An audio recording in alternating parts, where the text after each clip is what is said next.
নিবেদন কবি শ্যামল বসুর লেখা সত্যি বন্ধু। সব সময় সত্যি কথা বলতে বলো মা, তোমরা কিন্তু সব সময় সত্যি বলো না কেন মা, বলো না।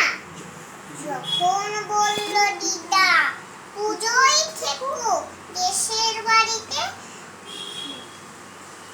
বললে তুমি এবার নাকি বাবার ছুটি নেই।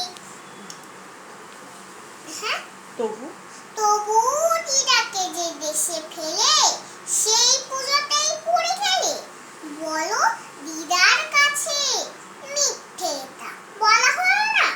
ওগো মা, বলো না লেখাপড়া আমার জন্মদিনে বললে বয়স 6 যে হলো পার, আর পুরী ট্রেনে চাইতে টিকিট বললে বয়স 4। বলো চেকার কাকুর কাছে শুধু মরুই মিথ্যে বলা হয়ে গেল না কেন মা, বলো না। লেখাপড়া ফাঁকে ফাঁকে শেখাও সারাক্ষণ, আর 5 জন আপনার জন দাদা দিদি বোন।